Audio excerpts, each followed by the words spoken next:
So, I just finished watching the new Jujutsu Kaisen episode and I finally realized something that should have been obvious ever since some of the hidden inventory episodes, and that's the fact that MAPPA is built different. I finally realized that after watching this episode, which I fully expected to be a low priority episode that would probably look worse than episode 8 and 1, both of which have arguably been the two weakest episodes so far. Granted, both of those episodes still had some stunning shots, and the grasshopper fight would look 1,000 times better without the ghosting and dimming that was present in the episode, especially judging from the raw layouts of the shot posted by the animator Benjamin Faure. I sincerely apologize if I butchered the name. I was fully expecting this episode to be the weakest episode of this season, but it's like the mad lads over at MAPPA were waiting for me to be suspicious before dropping arguably the most consistently great looking episode of this season so far, which is wild to think about considering in the grand scheme of things, the contents of this episode were nothing I would have expected them to have such insane shots such as the prison realm scene and some of the cuts from Yuji fighting the transfigured humans. And I'm not just talking about the animation, because there's a lot more that goes into making an episode look consistently good, such as the art, the way the episode is being directed, the compositing, the storyboards, and finally allocating resources to make sure the episode reaches a certain standard before going off with the Sakuga scenes in the key moments of an episode. And the last part is something you'll see a lot of anime ignoring in recent years, unless it's a really special or important episode for the series. Most episodes just stick to having average or below average quality for the most part, while focusing their resources on the key moments of the episode, which leads to a disparity between the episode and the moment, which brings down the overall quality of the episode no matter how insanely good the animation on that key moment of the episode is. For example, episode 1062 and 1015 of One Piece. Needless to say, massive One Piece spoilers ahead. I will add a timestamp in case you guys want to avoid them. Episode 1062, which was the fight between Zoro and King, was an average looking episode for the most part before King's mask comes off, after which the remainder of the fight has some of the most breathtakingly stunning animation that you will ever see in your life that will leave your jaw wide open.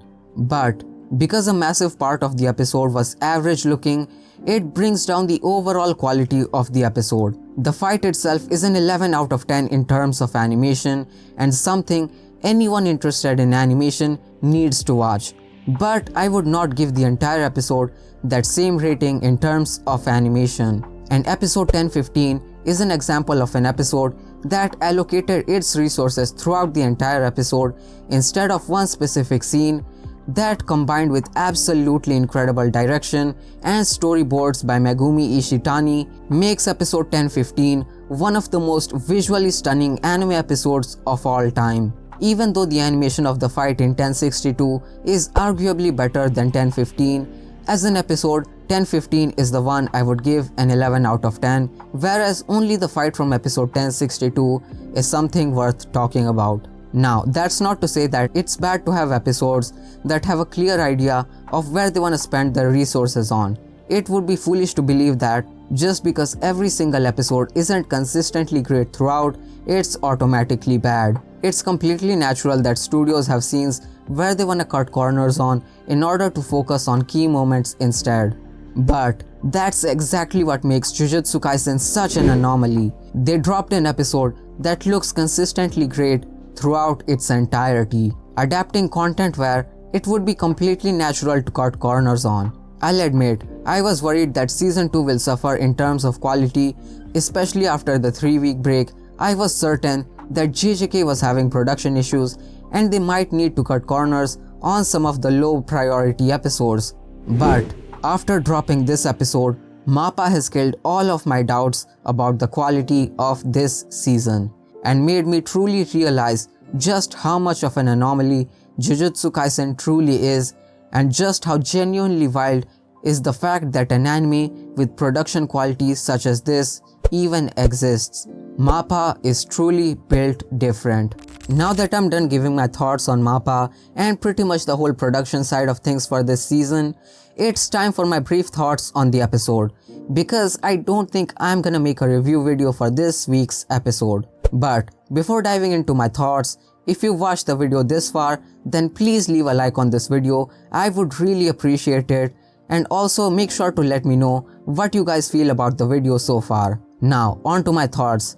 Starting off, you can already notice just how great the episode looks just from the scene with Yuji and Mekamaru talking at the underground stations. The compositing and lighting of that scene, along with fluid animation when Yuji tries to destroy Mekamaru's earpiece, was absolutely perfect.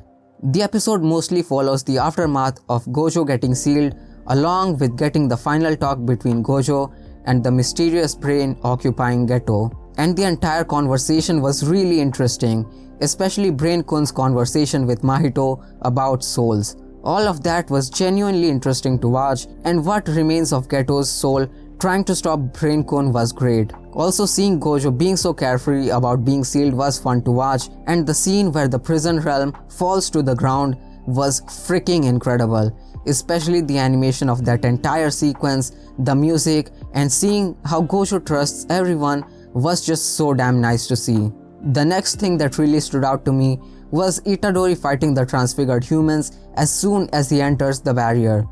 The fight was unexpectedly awesome, with some really dynamic shots and really good animation, and truly shows just how resolved Yuji has become now, compared to the Mahito arc in season 1, where he hesitated to even hurt one of those transfigured humans. Getting to see Nanami back was awesome, and Yuji being annoying on top of the building was fun to watch.